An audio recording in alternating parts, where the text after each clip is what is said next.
Once I ran and remembered grief-filled nights. Now I run and think of Lachlan Ellis. I run on the beach in the early evenings when the sun has slipped beneath the sea and the incoming tide takes dark licks at the sand. It's cold this time of year, but I don't mind. My body soon numbs to the claws of wind dragging over my skin, and the rhythm of my quickening steps is an all-consuming incantation. Lachlan, Lachlan, Lachlan. I met him at a party in April. I was there with my housemate, Anna. I noticed him watching her from across the yard. Even then, in that first moment, I knew he wasn't going to be just another drunken pash or one-night stand. Lachlan Ellis was going to be special. I could read it there in that first look, his gaze so sure and determined, like a beacon slicing through the boozy shadows. A few more drinks and looks gave way to conversation. He told Anna his name, and as their words became softer, blossomed into kisses, my heart began beating out those two syllables that would become the metre of my run. Lachlan, Lachlan. Before Lachlan, there was David. David with the slow smile and the too long hair that was always falling in his eyes, and who came around unannounced with his guitar to smoke tokes and drink wine. Our wine. I don't understand why they make me come to these things. There isn't anything more I'm going to be able to tell them. There's definitely no point in this case. The victim isn't ready. If only the captain had let me. Tell the court what Dr. Lecter made you eat. Brains. I shake my head.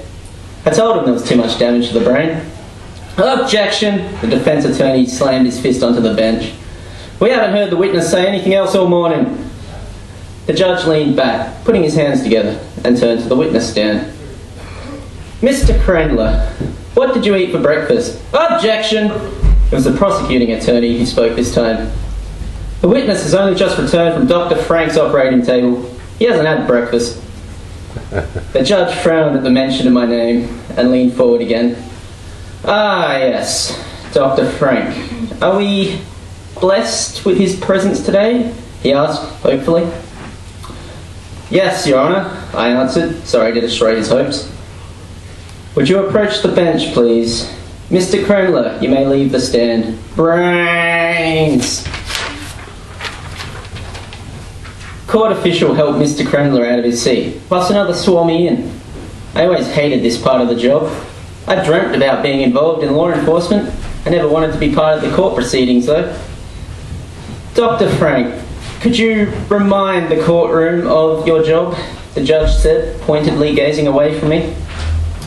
Absolutely, Your Honour. I work for the Federal Police as a counsellor for broken victims. I didn't approve the official title for my job. The captain always maintained that it sounded better on paper, though. And what precisely does the counsellor for broken victims do to help the course of justice? The judge said, cringing. Obviously, he didn't approve the official title either. It's my job to prepare a victim for testimony in court, Your Honour, I answered. An approving murmur spread throughout the courtroom, slightly increasing in volume. Order, order! The judge tapped his hammer on the desk. He seemed impressed by my ability to keep the peace thus far. Dr. Frank, describe the particular procedure involved in preparing Mr. Crendler for his testimony. Absolutely, I nodded, smiling. I heard the judge swallow air. Please, sir, may I have some more? Excuse me, kind sir.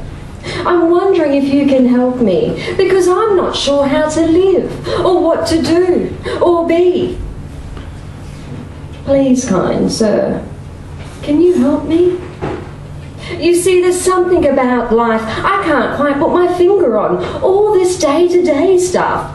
What's going on? Each morning I'm faced with the same view. Someone yells, "Why don't you try the foot on the other shoe?"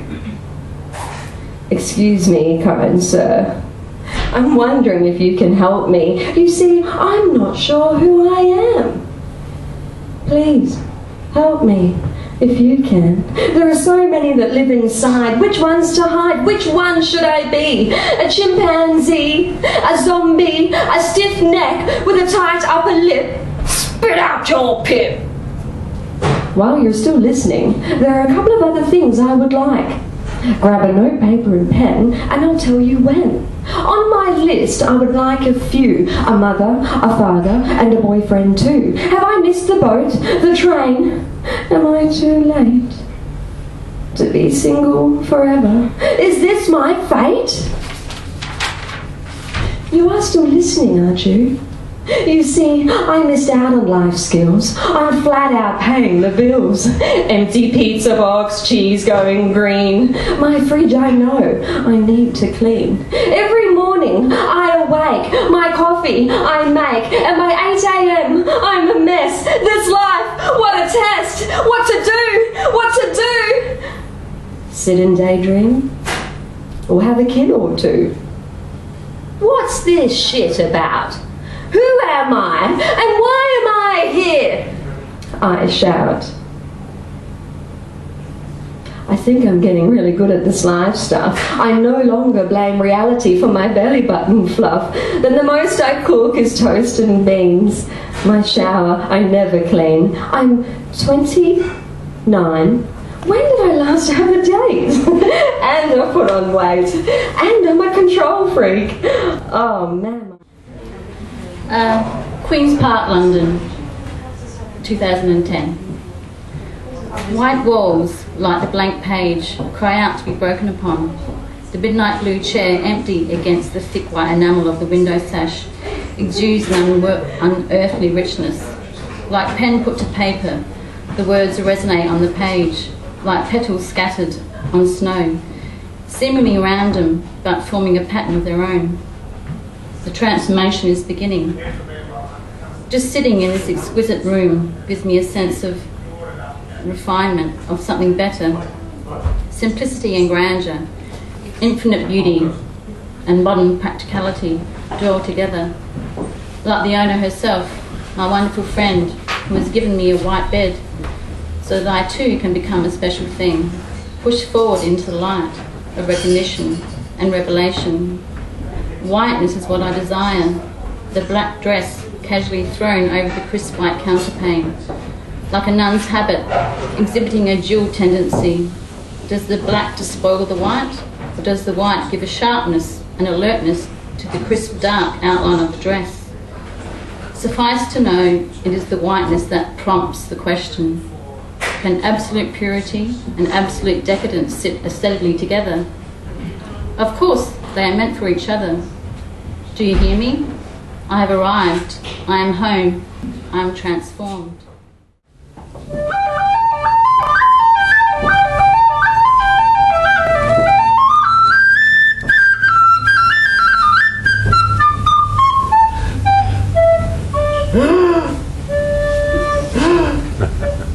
That's enough of that.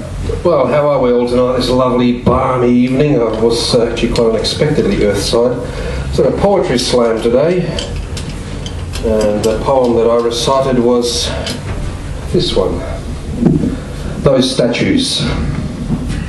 You don't want to be admiring those statues, son. They're only made out of marble and bird shit.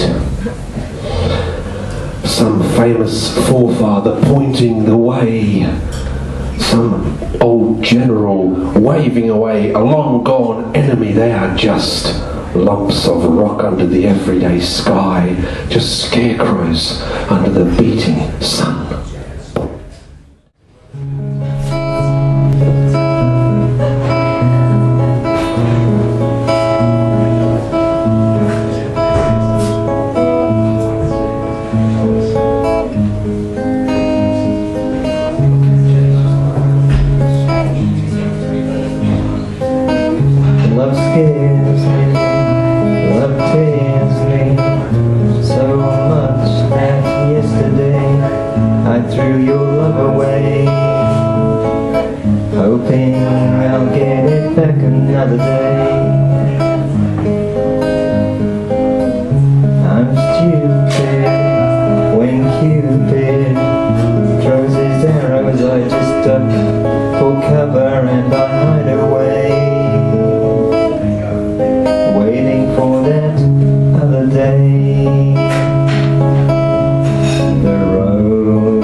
something very, very wrong with this world.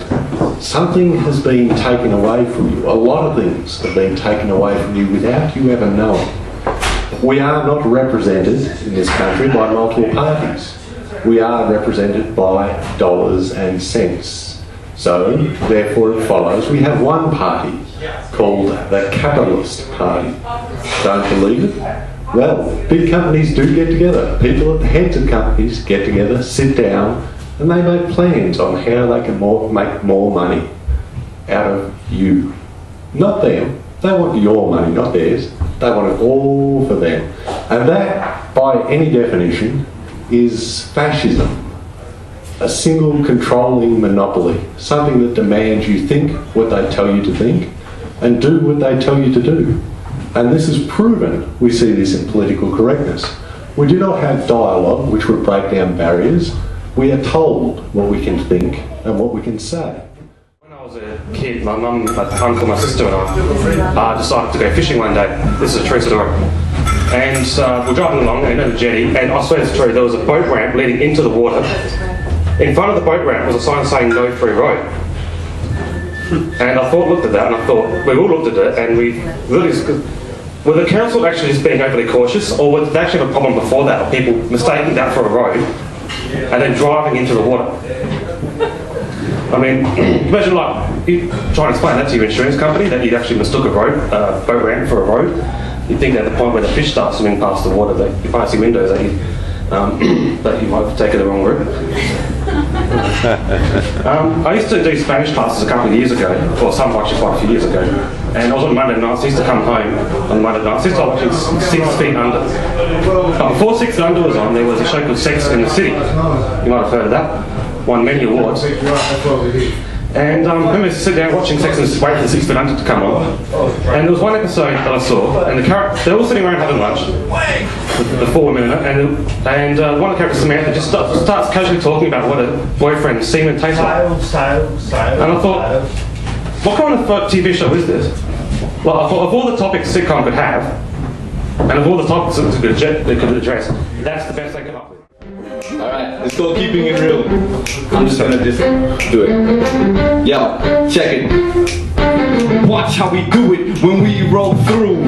Flying whip, reppin' from the old school. We break the rules, we ain't no stupid fools. And when we drop beats, we drop it like jewels. You see me like a diamond, I'm shining. You see me come through, always freestyling. With the sublime style, your punk's juvenile. You're trying to step to a crazy problem child. Since I was born, been my whole damn dream to form a team and get our shit supreme. The best damn rapper, slapping all the slappers, knocking you out like an NFL linebacker. Cause a real G spits it every time I do it. You can't get with it cause I rap so fluent. You can't touch me cause I'm like a golden bullet. And I'ma drop you, yeah I know how I do it. And every time I spit, I keep my shit legit. Ain't no one motherfucker can't stop, I'll never quit. Been doing this for 6 years, still going strong. Come on.